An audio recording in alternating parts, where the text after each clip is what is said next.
And then the lack of, in eastern Montana, the lack of moisture throughout the entire year.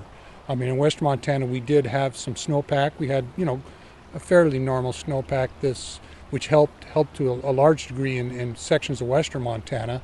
But in the eastern half of Montana, they didn't get any snow. They didn't get any spring precip. It just continued throughout the entire year.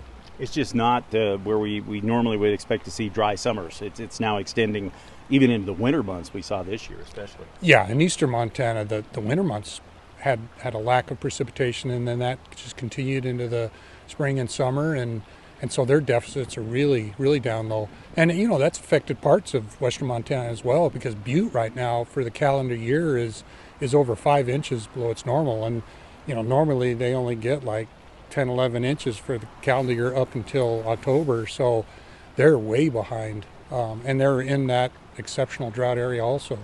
When we talk about the rivers and streams especially, going ahead, we got, forecast to change this next week, and, we're in that time of the year. But yeah. How long is it going to take for things to recover, especially with our water supplies? Yeah, it's going to take a real, a good wet winter, good snowpacks in the mountains, and that type of a comeback. And like I said, you got to make up, like say in Butte, you got to make up 5 inches of precip to get back to the normal range.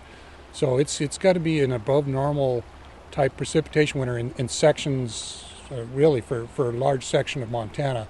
There's some areas that aren't as far behind. Missoula's, we're more than 2 inches behind the norm, and up in Kalispell it's about the same, about that 2 inches behind.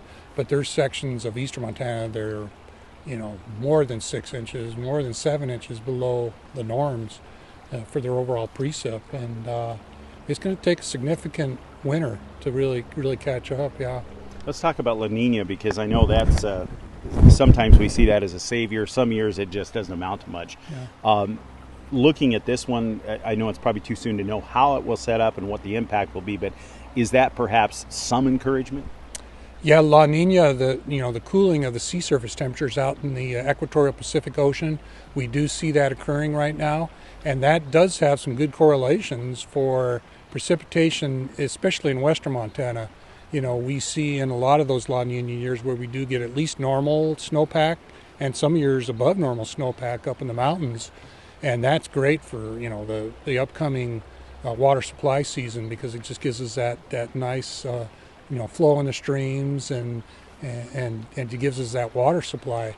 Now for the rest of Montana, it's a little bit of a crapshoot. I mean, you can have some really impressive winters where you get a good snowpack even in the low elevations across all of Montana in these La Nina years, but it's not as certain as maybe western Montana, where we do have better correlations with especially the snowpack. Yeah. When how strong of a La Nina do we need to make up this kind of deficit? If we get just that average La Nina year and average snowpack, how much ground do we have to make up here? Well, an average year would certainly help the situation, and then you reset, so to speak, especially with the stream flows when you get that normal snowpack, and that certainly will help the situation.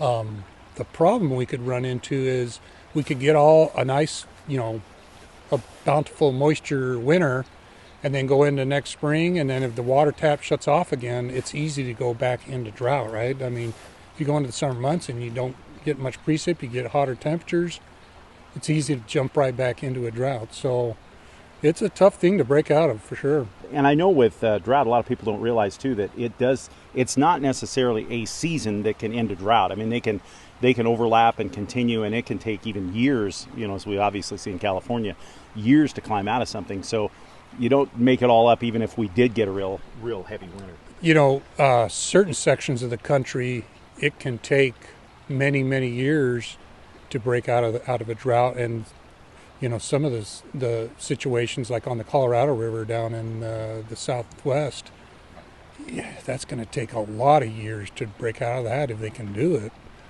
Montana, especially western Montana, we're a little bit luckier.